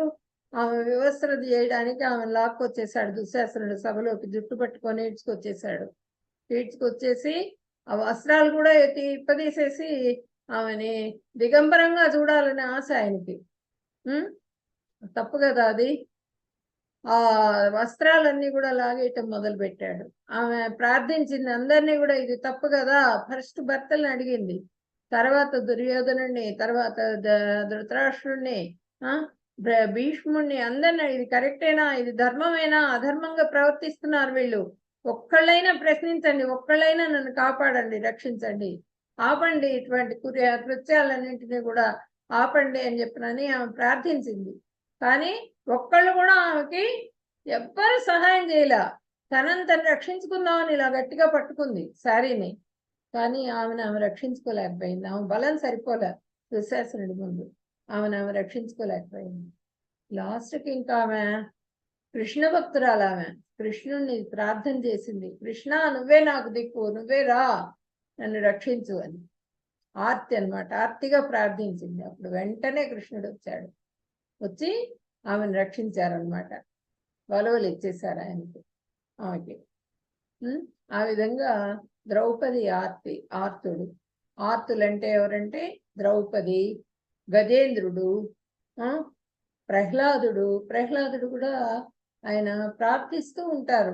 కష్టాలు పడ్డప్పుడల్లా ప్రార్థిస్తూ ఉంటారు. ప్రార్థిస్తూ ఉన్నప్పుడు లాస్ట్కి ఇంకా ఆయన నరసింహస్వామి ఆయనే ఓర్చుకోలేకపోతారనమాట. భక్తుడు చేసే కష్టాలన్నీ కూడా భక్తుడిని ఇంత కష్టపెడుతున్నాడని చెప్పినాను. లాస్ట్కి నరసింహ అవతారంలో వచ్చి ఆయన సంహరించడం జరుగుతుంది హిరణ్యకశిపుడిని. అట్లా ఆర్తులు అనమాట. ఆర్తులు ఎవరంటే ఇక్కడ ద్రౌపది, మళ్ళానేమో గజేంద్రుడు, వీళ్ళందరినీ ఆర్తుల కింద చెప్పుకుంటారు. ఆత్మతత్వం తెలుసుకోగోరేవాడు జిజ్ఞాసుడు. ఆత్మ అంటే ఏంటి, ఆత్మ గురించి తెలుసుకోవాలి అని వాళ్ళు ప్రయత్నం చేస్తూ ఉంటారు. వాళ్ళని జిజ్ఞాసులు అంటారు. తర్వాత సర్వ సంపదలు కోరేవారు. వీళ్ళు ఎవరంటే సర్వ సంపదలు కోరేవాళ్ళు, వాళ్ళు ఆర్తులు, జిజ్ఞాసులు. తర్వాత అర్ధార్థులు. అర్థం అంటే సంపద కోరుకుంటారు. ఆ సంపద అంటే ఇప్పుడు ధ్రువ మహారాజు ఏం చేశారు, నాకు సంపద కావాలి, నా తండ్రి, పితృదేవతలు, నా తాత ఎవ్వరు కూడా పేరు తెచ్చుకోలేనటువంటి పేరు కావాలి నాకు, అంత సంపద కావాలి, అంత పెద్ద చక్రవర్తిని కావాలి నేను అని చెప్పి కోరుకున్నారు. కఠోరమైన తపస్సు చేసి ఆయన ఆ కోరికతో చేశారు. కానీ లాస్ట్కి ఆయన ఆ పాదాలు చూసేటప్పటికి, పాదాలు చాలు నాకు, నాకు అవన్నీ ఏవి వద్దు అని చెప్పారు భగవంతుడికి. లేదు ఫస్ట్ నువ్వు అక్కడ కోరిక ఉన్నది కదా, ఆ కోరిక తీర్చుకుని రా నా దగ్గరికి అంటే. కోరికలు కూడా ఉండకూడదు. పూర్తి వైరాగ్యంలో ఉన్న వాళ్ళని మాత్రమే భగవంతుడు తన దగ్గరికి చేర్చుకుంటారనమాట. పూర్తిగా వైరాగ్యంలోకి వెళ్ళిపోవాలి. అట్లా ధ్రువ మహారాజు అర్ధార్థి, జిజ్ఞాసుడు. ఆర్తి, అర్ధార్థి, జిజ్ఞాసుడు 4 రకాల పుణ్య పురుషులు నాకు భక్తి సేవ చేయటం ద్వారా వాళ్ళు భగవంతుడిని తృప్తిపరుస్తారు. భక్తితో సేవ చేయటం ద్వారా తృప్తిపరిచి భగవంతుడి దగ్గరికి చేరుకుంటూ ఉంటారు అన్నమాట. ఇక్కడ చూడండి, ఇక్కడ గజేంద్రుడి స్టోరీ చెప్పుకున్నాం మనం. చాలా భార్యల్ని వాళ్ళని సంతోష పెట్టాలి, పిల్లల్ని. నేను గొప్పవాడిని మొత్తం అడవి మొత్తం తిరుగుతూ గజరాజు మొత్తం ఘీంకారం చేస్తూ వచ్చి ఆ నదిలో, ఆ కొలనులో మొత్తం కూడా తొక్కేసేట. మొత్తం పూలు అన్ని తొక్కి ఆటలాడి ఆ నీళ్ళన్ని తీసి అందరి మీద కొట్టి విపరీతంగా గందరగోళం చేస్తూ ఉంటే ఎక్కడో ఉంది మొసలి, అది వచ్చి పట్టుకున్నది. అంటే భౌతికమైనటువంటి ఇది మనల్ని పట్టేస్తుంది, మాయ గట్టిగా పట్టుకుంటుంది మనల్ని. మొసలి ఏ విధంగా అయితే రక్తం గారేట్టు చేసిందో అట్లా రక్తం గారుతుంది అనమాట మనకి, ఆ కష్టాలు పడలేక. అప్పుడు భగవంతుడు రావాలి. ఇప్పుడు మనం కోరికలు కోరేటువంటి ఈ విధమైనటువంటి గజేంద్రులం మనం ఏం చేస్తాం, భౌతికమైన కోరికలు కోరుకుంటూ ఉంటాం. ఆ కోరికల్లోనే మనకి దుఃఖం అనేది వస్తుంది. ఆ దుఃఖం ముసలి రూపంలో చూపిస్తున్నారు. ఇక్కడ భగవంతుడిని ప్రార్థిస్తాడు లాస్ట్కి తట్టుకోలేక. ఆ భగవంతుడు ఎట్టా గుర్తొస్తారు, ఎప్పుడో చేసుకున్నటువంటి పూర్వజన్మ పుణ్యం మూలంగా భగవంతుడు గుర్తుకొస్తారు. వెంటనే వచ్చేస్తారు, ఆయన గజేంద్రుడిని రక్షిస్తారు. అట్లనే ద్రౌపది. ఇక్కడ చూడండి, ఇక్కడ ఆయన పిల్లవాడు బయటికి రానంటాడు సుఖదేవ్ గోస్వామి. నేను బయటికి రాను, బయటికి వస్తే గనక నాకు భౌతికమైన మాయ గమ్మేస్తుంది, నాకు వద్దు భౌతికంగా అని చెప్పనని ఆయన రానంటారు. రానంటే లేదు లేదు నేనున్నాను, నీ జ్ఞానానికి ఎటువంటి లోపం రాదు, నువ్వు రా బయటికి రమ్మని చెప్తారు. అప్పుడు బయటకు వస్తారనమాట ఆయన సుఖదేవ గోస్వామి. వ్యాసులు వారు పిలుచుకొస్తారు కృష్ణ భగవానుణ్ణి. ఎన్ని సంవత్సరాలైనా కూడా డెలివరీ కావట్లేదు, తల్లి బాధపడుతున్నది, ఒక్కసారి వచ్చి చెప్పమంటే అప్పుడు ఆయన వచ్చి చెప్తారు బిడ్డకి, లోపల ఉన్న జీవుడికి చెప్పేటప్పటికి ఇప్పుడు ఆయన బయటకు వస్తారనమాట. ఇక్కడ చూడండి, జిజ్ఞాసువులు. జిజ్ఞాసు అంటే ఆసక్తి, ఆసక్తిగా వింటారనమాట జిజ్ఞాసువులు. ఇప్పుడు చూడండి, పరీక్షిత్ మహారాజు భాగవతం విన్నారు. భాగవతం వింటూ ఉంటే అంటే ఆయన సర్పం ద్వారా చనిపోతాడని చెప్పనని అక్కడ ఒక మునికి మెళ్ళో సర్పం వేస్తాడు. ఈయన చచ్చిపోయిన సర్పాన్ని వేస్తారు. ఎందుకు వేస్తారు అంటే అక్కడ మంచినీళ్ళు కూడా, దాహం అవుతుంటే మంచినీళ్ళు కూడా ఇచ్చేవాళ్ళు ఉండరు. ఎన్నిసార్లు మునిని పలకరించినా ఆయన పలకరి ధ్యానంలో ఉంటారు. ధ్యానంలో ఉండేటప్పటికీ ఈయనకు కోపం వచ్చేస్తుంది. క్రోధంతో పక్కన సర్పం తీసి మెళ్ళో వేసేస్తారు. వేసేసి ఆయన పాటికి ఆయన వచ్చేస్తారు. వెంటనే ముని కుమారుడు వస్తాడు. వచ్చి చూసి తండ్రి చనిపోయిన సర్పం వేసుకొని కూర్చొని ఉండటం చూసి వెంటనే శాపం పెట్టేస్తాడు. ఎవరైతే వేశారో వాళ్ళు వారం రోజుల్లో తక్షకుడి కాటు ద్వారా చనిపోతారని. అయ్యయ్యో ఆయన గొప్పవాడు రాజు, ఆయన ఆ విధంగా ఉండటం వలన, ధర్మాత్ముడైనందువల్ల మనం ఇక్కడ అడవుల్లో కూడా హ్యాపీగా ఉండగలుగుతున్నాము, నువ్వెందుకు శాపం పెట్టావని చెప్పినాను. ఇంకప్పుడు ముని వెంటనే నువ్వు కబురు చెయ్యి రాజుగారికి అని చెప్పినానంటే ఆయన రాజ్యానికి చేరేటప్పటికి కబురు అందుతుంది. వీళ్ళు వెళ్ళి చెప్తారు, ఇట్లా వారం రోజుల్లో నువ్వు చనిపోతావు అని చెప్పినాని. తక్షకుడి కాటు ద్వారా ఇట్లా శాపం వచ్చిందని తెలిసిపోతుంది ఆయనకి. వెంటనే ఆయన ప్రాయోపవేశం చేసి రాజ్యాన్ని, భార్యని మొత్తం అంతా కూడా వదిలేసేసి వెళ్ళిపోతారు. గంగా తటానికి వెళ్ళిపోయి అక్కడ కూర్చుని ఆయన ధ్యానంలో కూర్చుంటారు. కూర్చునేటప్పటికి వెంటనే ఆయన వచ్చేస్తారు సుఖదేవ గోస్వామి. సుఖదేవ గోస్వామి వచ్చి భాగవతాన్ని వినిపిస్తారు అనమాట. ఇట్లా పరీక్షిత్ మహారాజు వెళ్ళిపోతున్నారు, వారం రోజుల్లో వెళ్ళిపోతున్నారు, మొత్తం భాగవతం వింటున్నారని చెప్పి నన్ను చెబుతున్నారు అనగానే ఎక్కడెక్కడ వాళ్ళందరూ కూడా వచ్చేస్తారు అనమాట. ముందు వాళ్ళకి తెలిసిపోతుంది. ఇప్పుడు వాళ్ళు యోగ సిద్ధిలో ఉంటారు. నిన్న మనం చెప్పుకున్నాం కదా 6వ అధ్యాయంలో. ఆ యోగ సిద్ధి ద్వారా వాళ్ళకి తెలిసిపోతుంది ఎక్కడెక్కడ వాళ్ళు మనకి విమానం పని చేయకపోతే మనం వెళ్ళలేము ఒక ప్లేస్ నుంచి ఒక చోటికి. మనం ఏర్పాటు చేసుకున్నవి ఆ మంత్రసిద్ధి అనమాట. మంత్రసిద్ధితో వచ్చేస్తారు వాళ్ళు. వచ్చేసేసి ఆ సుఖదేవ గోస్వామి చెప్పినటువంటి భాగవతాన్ని వాళ్ళందరూ కూడా వింటారనమాట పరీక్షిత్ మహారాజు ద్వారా. పరీక్షిత్ మహారాజు కూడా వింటారు వాళ్ళతో పాటుగా కూర్చుని. సుఖదేవ గోస్వామి చెప్తుంటే పరీక్షిత్ మహారాజుతో పాటుగా వాళ్ళందరూ కూడా విని తరించారు. వీళ్ళందరూ కూడా జిజ్ఞాసులు, తెలుసుకోవాలి, భగవంతుడిని గురించి తెలుసుకోవాలి అనేటువంటి ధ్యాసలో ఉన్నటువంటి వాళ్ళు అనమాట. ఇక్కడ అర్ధార్థి అంటే ఈయన ధ్రువ మహారాజు చెప్పుకున్నాం కదా. ఆయన పాదాలు చూడంగానే నాకొద్దు, వేరే ఆస్తి ఏమో వద్దు, నాకు వేరే కోరికలేం లేవు, ఈ పాదాల దగ్గరికి తెచ్చుకోమంటాడు ఆయన ధ్రువ మహారాజు. అంటే లేదు లేదు, నువ్వు నీ కోరిక తీర్చుకొని రా నా దగ్గరికి అని చెప్తారు ఈయన. అట్లాగే ఇక్కడ అర్ధార్థి ఎవరు, ఇక్కడ సుగ్రీవుడు మైత్రి చేశాడనమాట రాముల వారితో. అర్ధార్థిగా మైత్రి చేసి ఆయన రాజ్యాన్ని ఆయన పొందాడు. అది ఆర్తి, అర్ధార్థి, జ్ఞాని, జిజ్ఞాసులు వీళ్ళందరూ సౌనకాది మునులు ఇక్కడ నైమిషారణ్యంలో ఉండి కూర్చుని వాళ్ళు భగవంతుడి గురించి జపం చేస్తూ భగవంతుడి చర్చల్లో ఉంటారు. వాళ్ళందరూ జ్ఞానులు. భగవంతుడిని ఏ విధంగా తృప్తిపరచాలి, భగవంతుడి ధామానికి ఏ విధంగా చేరుకోవాలి అనేటువంటి ధ్యానంలో ఉంటారు వాళ్ళందరూ జ్ఞానులు.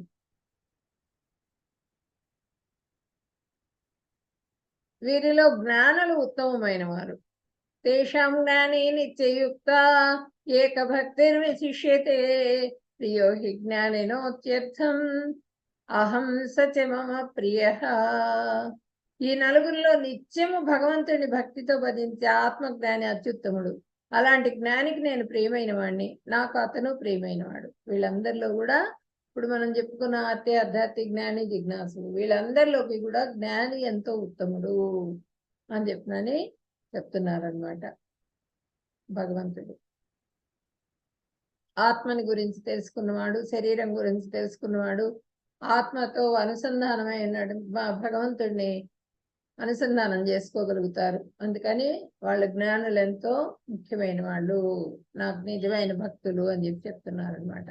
జ్ఞానుల్లో భక్తులు ఉత్తమమైన వారు, జ్ఞానుల్లో కూడా భక్తులు ఉత్తమమైన వాళ్ళు అని చెప్తున్నారు.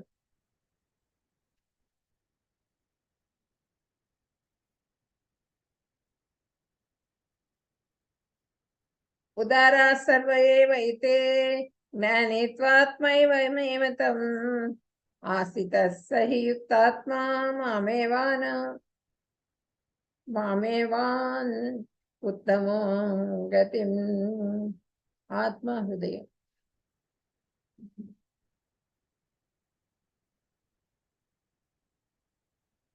అది ఈ భక్తులందరూ నిస్సంశయంగా ఉదాత్తులైన వారే, కానీ నా జ్ఞానంతో కూడి ఉన్నవాని నేను నన్ను వల్లనే భావింతును. అతడు దివ్యమైన నా సేవ యందు నిమగ్నుడొకటచే అత్యుత్తమ గమ్యమైన నన్ను తప్పక చేరుకుంటాడు అని చెప్తున్నారనమాట.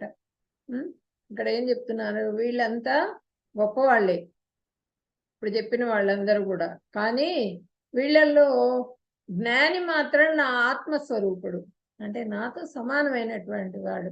అంటే వ్యాసుల వారిని అంటారు కదా, కృష్ణ భగవానుడు అవతారం, ఆయన కృష్ణ ద్వైపాయనుడు అంటారు అని నా అభిప్రాయం అని చెప్పినాను భగవంతుడు చెప్తున్నారు. వ్యాసుల వారిని చూపిస్తున్నారు ఇక్కడ. ఎందువల్లనంటే అతడు నన్నే పరమగతిగా భావించి సేవిస్తారు, ఇంక వేరే ఇంకేం అక్కర్లా వాళ్ళకి. వ్యాసుల వారు చాలా గ్రంథాలు రాశారట, ఇవి వేదాలని కూడా ఇదిగా చేశారు, ఉపనిషత్తులు రాశారు. 4 వేదాలు 4 భాగాలుగా చేశారు, ఉపనిషత్తులు. ఇవన్నీ కూడా ఎన్ని రాసినా కూడా ఆయనకి తృప్తిగా లేదట, మనసు తృప్తి కలగల, చాలా అసంతృప్తిగా ఉన్నారట. అసంతృప్తిగా ఉంటే అప్పుడు నారదులు వారు వెళ్ళారు, ఆయన గురువు గారు. నారదులు వారు వెళ్ళి, ఏంటి ఈ విధంగా ఉన్నావు అని చెప్పి వ్యాసుల వారిని అడిగితే, వ్యాసుల వారు నాకు ఇన్ని గ్రంథాలు రచించిన, ఇన్ని గ్రంథాలకి ఇది రాసిన, వ్యాఖ్యానం రాసిన, నాకు ఇదిగా లేదు, మనసు తృప్తిగా లేదు, ఏం చేయాలి అని చెప్పినని అడిగారట ఆయన. ఏది నాకు దారి చూపించమని అడిగారు నారదుడిని. అప్పుడు నారదుడు ఏం చెప్పారంటే, నువ్వు అన్నీ రాసావు కానీ అన్నిట్లో కర్మకాండ కూడా ఉంది, అందుకని నీకు తృప్తి కలగలేదు. ఓన్లీ భగవంతుడి గురించి రాయి, అప్పుడు నీ మనస్సు ఆనందం పొందుతుంది, భాగవతాన్ని రచించు అని చెప్పారట. అప్పుడు భగవంతుడి లీలలన్నీ కూడా కలిపి భాగవతాన్ని రచించడం జరిగిందనమాట. ఆయన రాశారు భాగవతాన్ని వ్యాసుల వారు.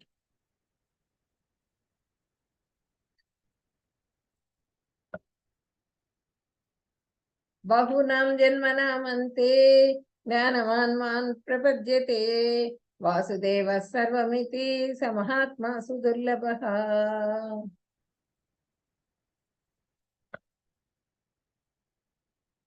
బహునాం జన్మనామంతే, సంపూర్ణ జ్ఞానం గలవాడు నేను కారణములకన్నింటికి కారణమని సమస్తమని ఎరిగిన పెక్కు జనన మరణముల తర్వాత నన్ను శరణు పొందును. అట్టి మహాత్ములు చాలా అరుదు. ఎన్నో జన్మలు తీసుకున్న తర్వాత భగవంతుడిని తృప్తిపరిచేందుకు వాళ్ళు పూర్తిగా సరెండర్ అవుతారు భగవంతుడికి. అలాంటి వాళ్ళు చాలా అరుదుగా ఉంటారు, ఎక్కడో ఒకళ్ళు ఉంటారని చెప్పినాను. మనకి ఫస్ట్ లోనే చెప్పారు కదా భగవంతుడు, 3వ శ్లోకంలో చెప్పారు మనకి ఈ అధ్యాయంలోనే. అలాగే ఇక్కడ కూడా చెప్తున్నారు, అనేక జన్మలు ఆచరించిన తర్వాత, అనేక జన్మలలో మళ్ళీ పుట్టుకలు తీసుకున్న తర్వాత పుణ్యకర్మల ఫలితంగా వాళ్ళు చేసిన పుణ్యాల మూలంగా జ్ఞాని చివరికి జగత్తు సర్వం వాసుదేవమయం, మొత్తం కూడా సర్వం భగవంతుడే, కృష్ణ భగవానుడే అనే విషయాన్ని తెలుసుకుంటారు. తెలుసుకున్న వాళ్ళు నన్ను ఆశ్రయిస్తారు జ్ఞానంతో, పూర్తిగా నా పాదాశ్రయం పొందుతారు. ఈ లోకంలో ఇలాంటి మహానుభావులు చాలా అరుదు, అలాంటి వాళ్ళు చాలా తక్కువగా ఉంటారు. ఏం చూడండి, ప్రభుపాదుల వారు ఒక్క ఇల్లు, చిన్న ఇల్లు కట్టుకోవడానికి, IMI కట్టుకోవడానికి నానా అవస్థపడతాం, మన జీవితం మొత్తం దారబోస్తాం. అలాంటిది ప్రభుపాదుల వారు భగవంతుడి కృప, ఆయన పంపిస్తే వచ్చిన పార్షదులు అనమాట ఆయన.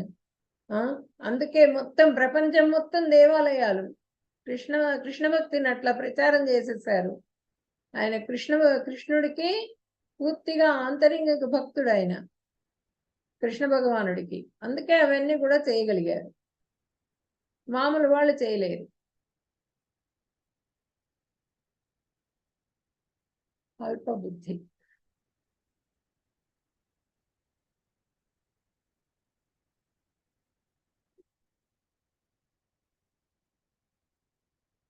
అంతవత్తు ఫలం తేషాం తద్భవత్. ఒక్క నిమిషం, చాలా క్లాస్ కూడా చెప్పనివ్వట్లేదు, చంపేస్తాను దాన్ని. అంతవత్తు ఫలం తేషాం తద్భవత్యల్పమేధసాం దేవాన్ దేవయజో యాంతి మద్భక్తా యాంతి మామపి. అల్పబుద్ధి కలవారు దేవతలను పూజింతురు, వారు పొందు ఫలములు కూడా పరిమితములను తాత్కాలికములను అయినట్టువి. దేవతలను పూజించు వారు దేవతాలోకాలను ఎగుదురు, కానీ నా భక్తులు చివరికి నా దివ్య లోకాన్ని చేరుకుంటారు. ఇప్పుడు అల్పబుద్ధితో ఉన్నటువంటి తక్కువ ఇది మనస్తత్వం ఏంటంటే చాలా ఇదిగా ఉంటుందన్నమాట. అలాంటి వాళ్ళు దేవతలందరినీ పూజిస్తారు. స్వర్గ ప్రాప్తి రస్తు అని చెప్పినాడు, ఆ స్వర్గానికి వెళ్తారు. పితృదేవతల్ని కొంతమంది పూజిస్తారు. ఆ పితృదేవతల్ని పూజిస్తూ ఆ ఫోటోలు పెట్టుకొని ఆరాధిస్తూ పితృదేవతలకి నమస్కారం చేస్తూ ప్రతిరోజు కూడా పితృదేవతలకి నమస్కారం చేస్తూ వాళ్ళనే ఆరాధిస్తూ ఉంటే గనక ఆ లోకానికి చేరిపోతారు, పితృదేవతల లోకానికి. ఇప్పుడు ఈ దేవతలందరినీ కూడా 30 దేవతల్ని పెట్టారు అధిపతులుగా. ఎవరంటే కృష్ణ భగవానుడు. ఒక్కొక్క వింగుకి ఒక్కొక్కళ్ళు.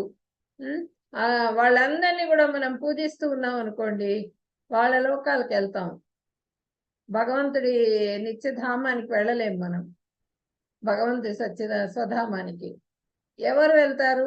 దేవతలను ఆనందించేవారు దేవతల లోకాలకే వెళ్తారు. కానీ భక్తులు ఎవరైతే ఉన్నారో వాళ్ళు పూర్తిగా ఎవరైతే భగవంతుడిని శరణు పొందారో వాళ్ళు మాత్రమే భగవద్ధామానికి చేరుకుంటారు.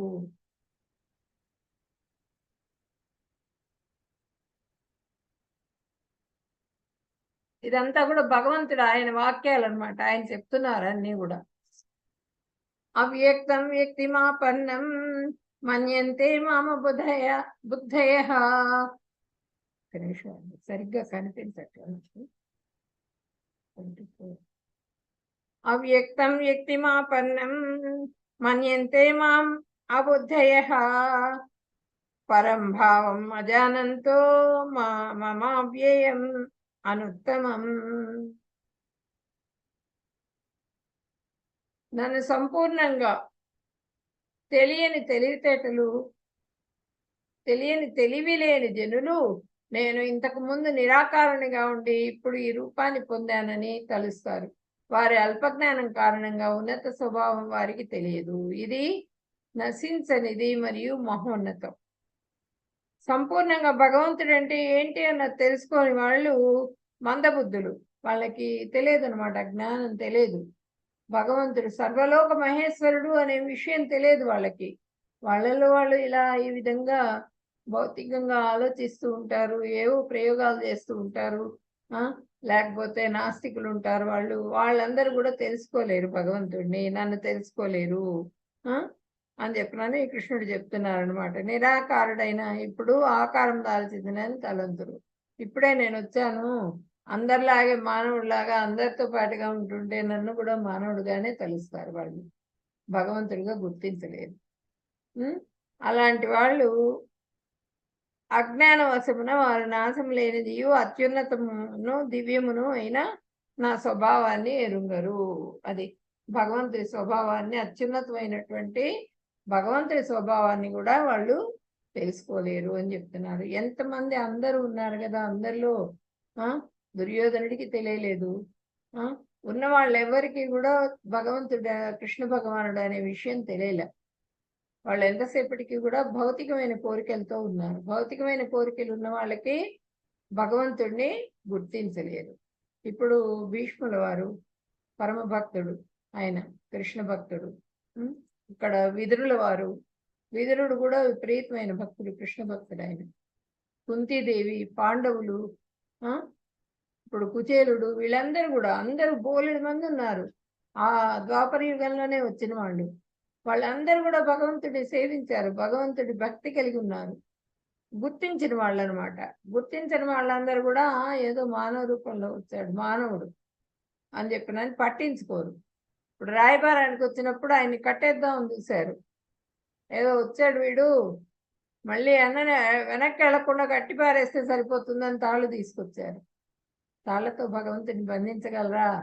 ఆ విషయం వాళ్ళకి తెలియదు.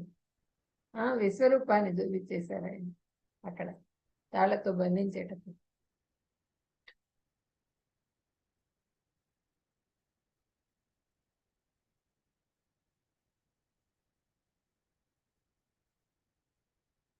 వేదాం సమతీతాని వర్తమానాని చ అర్జున భవిష్యాని చ భూతాని మాంతు వేదన కశ్చన. అర్జున, దేవాది దేవునిగా భూత భవిష్యత్ వర్తమాన కాలాలకు సంబంధించిన జీవులందరూ నాకు తెలుసు, అయితే నేను ఏ ఒక్కడికి తెలియదు. దేవాదేవుడుగా భూత భవిష్యత్ వర్తమాన కాలాలకు సంబంధించిన జీవులందరూ నాకు తెలుసు. అందరూ జరిగిపోయిన కాలంలో మన వెనకాల జన్మ తెలుసు భగవంతుడికి, ముందర వచ్చే జన్మ తెలుసు, ప్రస్తుతం ఏ విధంగా ఉన్నాం అనేది కూడా భగవంతుడికి తెలుసు. అన్నీ కూడా తెలుసు. భూతకాలం తెలుసు, భవిష్యత్ కాలం తెలుసు, వర్తమాన కాలం తెలుసు, అన్నీ నాకు తెలుసు. ప్రతి జీవి విషయం కూడా తెలుసు నాకు, కానీ నా గురించి వాళ్ళకి తెలియదు అని చెప్తున్నారు.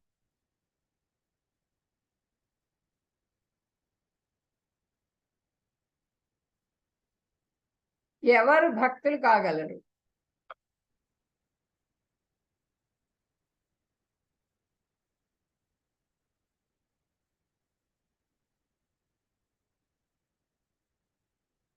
ఏషాం సంతగతం పాపం జనానాం పుణ్యకర్మణాం ద్వంద్వ మోహ నిర్ముక్త భజంతే మాం దృఢవ్రతాః. అంతవంత ఇక్కడ ఏమడుగుతా, ఏం చెప్తున్నారు?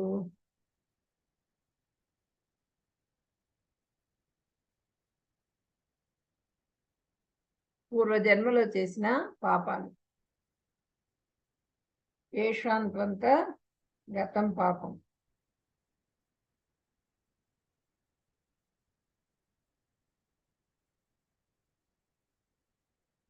జనానాం పుణ్యకర్మణం తే ద్వంద్వ మోహ నిర్ముక్త భజంతే మాం దృఢవ్రతాః.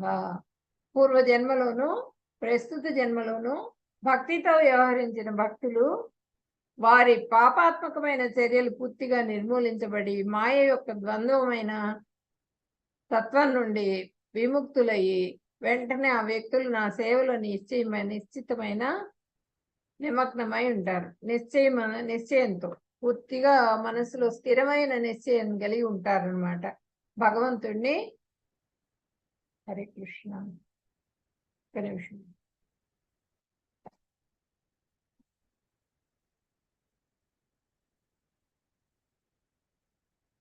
తెలుసుకుని ఆయన సేవలోనే నియుక్తులై ఉంటారనమాట. పూర్వజన్మలో అంటే పూర్తిగా పుణ్యం చేసుకున్నటువంటి వాళ్ళు మళ్ళీ జన్మం తీసుకుంటారు. కొంత పుణ్యం చేసుకున్న వాళ్ళు మళ్ళీ జన్మ తీసుకుని మళ్ళీ పుణ్యం చేసుకుంటారు. ఒక్కొక్క స్టెప్పే ఎక్కుతారు అనమాట.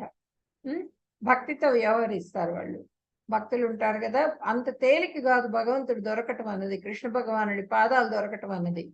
ఎన్నో జన్మలు పుణ్యం చేసుకుంటేనే మనకి ఆ భగవంతుడి పాదాలు పట్టుకునేందుకు, భగవంతుడిని సేవిద్దాము అనేటువంటి కోరిక కలగటానికి కూడా మనకి పూర్వజన్మలో ఎంతో మనం సేవించిన వాళ్ళం అయితేనే ఆ కోరిక కలుగుతుంది అనమాట. జన్మల పుణ్యం, ఎన్నో జన్మలు చేసుకుంటేనే భగవంతుడి దగ్గరికి చేరగలుగుతాం. ఒక టెంపుల్కి వెళ్ళి నమస్కారం చేసుకోవాలన్నా, ఒక కార్యక్రమం వినాలన్నా, భగవంతుడి గురించి వినాలన్నా ఎన్నో జన్మల్లో మనం చేసుకున్న పుణ్యంతోనే ఆ భగవంతుడి గురించి వినగలుగుతాం. అంతేగాని వేరే వాళ్ళు ఎవరు కూడా, అందరూ కూడా ఆ భగవంతుడిని గురించి వినలేరు. ఆ ద్వంద్వత్వం ఏంటంటే సుఖ దుఃఖాలు, మాన అవమానాలు వీటన్నింటి నుంచి కూడా విముక్తులైతారు వాళ్ళు.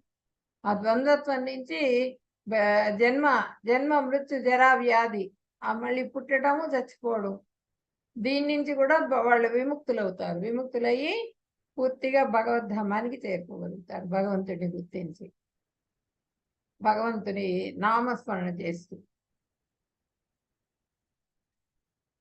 సాధిభూతాది దైవం మాం సాధి యజ్ఞం చే విదుః ప్రయాణ కాలేపి చ మాం తే విదుర్యుక్త చేతసః. దేవాది దేవుడనైనా నన్ను సమస్త జగత్తుకు దేవతలకు అన్ని యజ్ఞ పద్ధతుల యొక్క అధిపతిగా తెలుసుకున్న నా పూర్తి భావనలో ఉన్నవారు మరణ సమయంలో నన్ను తెలుసుకుని ఉంటారు. అది దేవుడినైనా నన్ను. ఇప్పుడు ఇక్కడ చూడండి, ఇక్కడ మరణ సమయంలో ఒక ఆయన చనిపోతున్నారట. చనిపోతూ ఉంటే పాపం ఫ్యాక్టరీ ఇవన్నీ ఉన్నాయి, అందరూ వచ్చారు, చుట్టూ చేరారు. అయ్యో మన యజమాని చనిపోతున్నారు అని చెప్పనని, ఆ ఆఖరి స్టేజ్ అని చెప్పారట. చెప్పేటప్పటికీ ఆ కొడుకు వచ్చాడు. కొడుకు వచ్చి నిలబడి ఎంతో కష్టపడి ఇంత ఆస్తిని సంపాదించి అందరికీ కూడా మంచి చేశాడు మా నాన్న, కానీ ఒక్కసారి టెంపుల్కి వెళ్దామన్నా కూడా ఆయనకి టైం లేదు. నామస్మరణ, హరినామస్మరణ ఒక్కసారి కూడా అనలేదు ఆయన. ఒక్కసారి ఇప్పుడైనా అనిపిద్దామని చెప్పినని అనుకొని చెవులో చెప్పారట, నారాయణ నారాయణ అనమని. ఆయనకి చెవులు వినిపించబోయేటప్పటికీ ఒక తాడును తీసుకొచ్చి చూపించారు. ఇది ఏంటి అని అడిగారు. ఏంటి అని అడిగితే అది చూసి తాడు అన్నారు. కనీసం నారా అంటే అన్నా కూడా, సగం పదం అన్నా కూడా ఆయన పుణ్యం వస్తుంది, నారా అని చెప్తాడని తాడును చూపించారు. నారా అనలా ఆయన. అనకపోయేటప్పటికి అంటే భౌతికమైనటువంటి ఇది ఆ విధంగా ఉంటుంది, ఆ మాయ ఆ విధంగా కమ్మేస్తుంది. వెళ్ళిపోయేటప్పుడు కూడా వాళ్ళకి అదే ధ్యాసలో ఉంటారు, భగవంతుడిని గుర్తించలేరు, భగవంతుడు కనిపించరు అనమాట. ఆ సమయంలో భగవంతుడు కనిపించాలి అంటే మనం కంటిన్యూస్గా ఆయన నామస్మరణ, ఆయన ధ్యానంలోనే ఉండాలి. ప్రతి మనిషికి కూడా మరణం అనేది సంభవిస్తుంది, అది ఎప్పుడు వస్తుంది అన్నది ఎవరికి తెలియదు. కాబట్టి ఎప్పుడు కంటిన్యూస్గా ఆయన ధ్యానం చేసుకుంటూనే ఉండాలి మనం. ఇప్పుడు ఇక్కడ చూడండి, భీష్ముల వారు ఆయన పడిపోయారు. పడిపోయినప్పుడు మొత్తం కూడా అందరూ వచ్చి చుట్టూ చేరారు. నాకు దాహం అవుతుంది అంటే నీళ్లు తీసుకురా తొందరగా వెళ్ళి నీళ్లు తీసుకురమ్మన్నాడు దుర్యోధనుడు. నీళ్లు తీసుకొచ్చి ఒక పాత్రతో ఇచ్చే నీళ్ళ భగవంతుడు, ఆయనకు కావాల్సింది భీష్ముల వారికి, అర్జున ఆ గంగాదేవిని రప్పించు అని చెప్పనని ఆ గంగాదేవి వస్తుంది. ఇక్కడ పాతాళలోక నుంచి గంగని రప్పిస్తారు. ఈయన తల్లి అనమాట. ఆ తల్లి ఒళ్ళు ఆయన తలపెట్టుకుని అక్కడ చూడండి, ఇక్కడ కృష్ణ భగవానుడిని చూస్తూ భీష్మ స్తుతి అని ఉంది. భీష్ముడు ప్రే చేస్తారనమాట. కృష్ణ భగవానుడి ప్రేయర్స్ చాలా బాగుంటాయి, భాగవతంలో ఉన్నాయి. అలా ప్రే చేస్తూ ఆయన పాదాల దగ్గర నిల్చున్నారు. తల దగ్గర నిల్చుంటే ఆయన చూడలేరు, పాదాల దగ్గర నిల్చున్నారు. భగవంతుడు ఆయన భక్తుడి కోసం ఎంతైనా సరే దిగి వచ్చేస్తారు. భగవంతుడు పాదాల దగ్గర నిల్చుని పూర్తిగా దర్శనం ఇచ్చారు ఆయన కృష్ణ భగవానుడు. ధర్మాలన్నీ కూడా బోధించారు యుధిష్ఠిరుడికి. కృష్ణ భగవానుడు చెప్తారు, ధర్మం అంతా తెలియదు, నువ్వు ఏ విధంగా పరిపాలన చేయాలి అన్నది చెప్పు యుధిష్ఠిరుడికి అంటే అప్పుడు మొత్తం కూడా చెప్తారు ఆయన యుధిష్ఠిరుడికి. తర్వాత కృష్ణ భగవానుడిని స్తుతి చేస్తూ చేస్తూ చేస్తూ చేస్తూ ప్రాణం వెళ్ళిపోతుంది అనమాట ఆయనది, భీష్ముల వారిది. అలా ఉంటారనమాట. అట్లా కావడానికి మనకి భగవంతుడు గుర్తు రావాలి అంటే మనం ఏదన్నా ప్రమాదం వస్తుంది, ప్రమాదం అనేది చెప్పి రాదు కదా, ఏదన్నా జారుతుంది. జారినప్పుడు మనం అయ్యో అమ్మో అంటాం. అయ్యో అమ్మో కాదనాల్సింది, కృష్ణాని కేక పెట్టగలగాలి. కృష్ణాని కేక పెట్టగలగాలంటే మనం ఏం చేయాలి, ఎప్పుడు కూడా కృష్ణ జపం జరుగుతూ ఉండాలి కంటిన్యూస్గా. అప్పుడు మాత్రమే మనం చేయగలుగుతాం, లేనప్పుడు మనం చేయలేము అన్నమాట.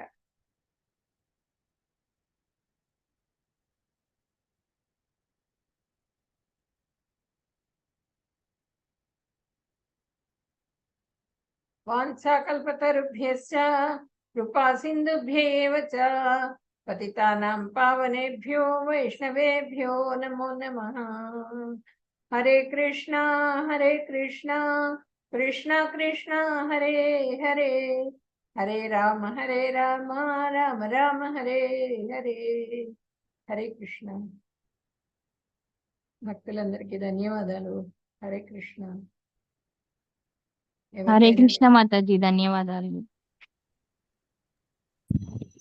మాతాజీ లైవ్ ఆఫ్ చేయండి మాతాజీ. క్రియేట్ చేస్తున్నాను. అడగండి, ఏదైనా డౌట్స్ ఉంటే కనుక అడగండి. హరే కృష్ణ మాతాజీ, లైవ్ ఆఫ్ చేయండి మాతాజీ.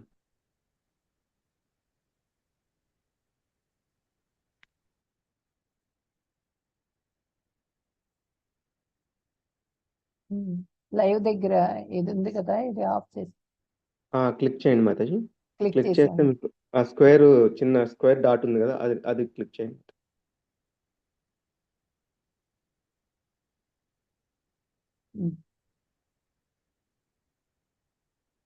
షేరింగ్ అని పెట్టేసాను. ఓకే, చెప్పండి.